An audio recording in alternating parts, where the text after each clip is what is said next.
ಈ ವರ್ಷದ ಮೊದಲನೇ ಹೂವು ಈಗಲೇ ಪ್ರಾರಂಭವಾಯಿತು. 2 ದಿವಸಕ್ಕೆ ಮೊದಲು ಕೆಲವಾರು ಹೂವುಗಳು ಅರಳಿತು. ಇವತ್ತು ನೋಡಿ ಕಾಣ್ತಾ ಇದೆ. ಇವೆಲ್ಲವೂ ಮಲೇಷಿಯನ್ ರೆಡ್ ಅಥವಾ ಜಂಬೋ ರೆಡ್ ಇದೇ ವೆರೈಟಿ ಬರುವಂತಹ ಕೆಂಪು ಡ್ರ್ಯಾಗನ್ ಹಣ್ಣಿನ ಹೂವುಗಳಾಗಿದೆ. ನೋಡಿ, ಅರಳಿದಾಗ ರಾತ್ರಿ ಅರಳುತ್ತದೆ, ಮುಸ್ಸಂಜೆಯ ಹೊತ್ತಲ್ಲಿ ನೋಡಿ ಬ್ರಹ್ಮಕಮಲದಂತೆ ಕಾಣ್ತದೆ. ನೋಡಲಿಕ್ಕೂ ಕೂಡ ತುಂಬ ಖುಷಿಯಾಗುವಂಥದ್ದು.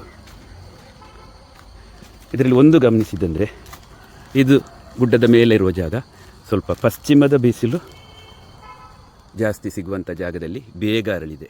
ಕೆಳಗೆ ಪಶ್ಚಿಮದ ಬಿಸಿಲು ಕಮ್ಮಿ ಇರುವಂಥ ಜಾಗದಲ್ಲಿ ಇನ್ನೂ ಕೂಡ ಹೂವು ಆಗಬೇಕಷ್ಟೇ, ಮೊಗ್ಗು ಆಗಲಿಲ್ಲ. ನೋಡಿ, ಇದು ಪ್ರಾರಂಭದ ಹಂತದಲ್ಲಿ ಬರುವ ಮೊಗ್ಗು. ಆಮೇಲೆ ಮರುದಿನ 2 ದಿನದಲ್ಲಿ ಈ ಥರ ಆಗ್ತದೆ. ಆಮೇಲೆ ಆಗಿದೆ ಈ ಥರ ಹೂವು ಆಗೋದು. ಈ ಎಲ್ಲ ಗಿಡಗಳು ನೆಟ್ಟು ಸುಮಾರು 1.5 ವರ್ಷ ಆಯ್ತಷ್ಟೇ.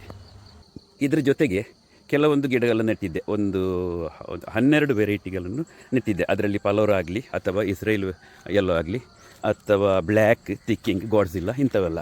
ಇದು ನೋಡಿ, ಯಾವುದೂ ಕೂಡ ಅಷ್ಟೊಂದು ಗ್ರೋತ್ ಇಲ್ಲ. ಅದರ ಜೊತೆಗೆ ನೆಟ್ಟದ್ದು. ಕೆಲವನ್ನು ಕಿತ್ತು ಬಿಸಾಕಿ ಅನಿವಾರ್ಯವಾಗಿ ಬೇರೆ ನೆಡಬೇಕಾಯಿತು. ಕಾರಣ ಅಂದರೆ ಅದಕ್ಕೆ ಫಂಗಸ್ ಬಂತು. ಈ ಎಲ್ಲೋ ವೆರೈಟಿ ಯಾವಾಗಲೂ ಫಂಗಸ್ಸನ್ನು ಅಟ್ರ್ಯಾಕ್ಟ್ ಮಾಡ್ತದೆ ಅಂತ ಹೇಳ್ತಾರೆ ತಿಳಿದವರು. ನೋಡಿ, ಈ ಗಿಡವೇ ನೋಡಲಿಕ್ಕೆ ಒಂಥರ ವಿಚಿತ್ರ. ಇದು ಬೇರೆ ಒಂದು ವೆರೈಟಿ ಆಗಿದೆ. ಖುಷಿಯ ಸಂಗತಿ ಅಂದರೆ ಅದರಲ್ಲಿ ಗಾಡ್ಜಿಲ್ಲ ಅನ್ನುವ ವೆರೈಟಿಯಲ್ಲಿ ನೋಡಿ ಮೊಗ್ಗು ನೀವು ಇಲ್ಲಿ ಕಾಣ್ಬೋದು.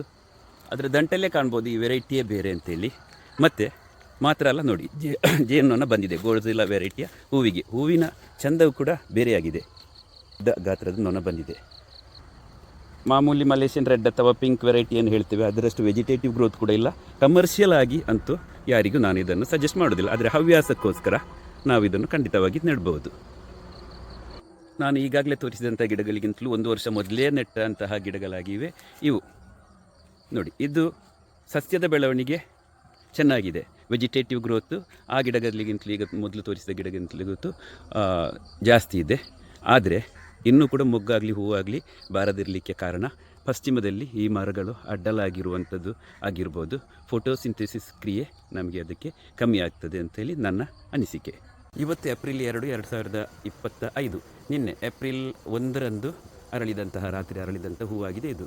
ವಾಡಿಕೆಯಂತೆ ಇದು ಯಾವಾಗಲೂ ಸಾಧಾರಣ ಪಿಂಕ್ ವೆರೈಟಿಯಂತೆ 30 ದಿವಸದಲ್ಲಿ ಕೊಯ್ಲಿಗೆ ಬರುತ್ತದೆ. ಅಂದರೆ ಮಾರ್ಚ್ 1ರಂದು ಖಂಡಿತವಾಗಿಯೂ ಇದನ್ನು ಬೆಳೆದು ಕೊಯ್ಲಿಗೆ ಸಿದ್ಧವಾಗ್ತದೆ. ಆದರೆ ನೋಡಿ, ಇದು ಇನ್ನೂ ಅನುಭವ ಆಗಬೇಕಷ್ಟೇ.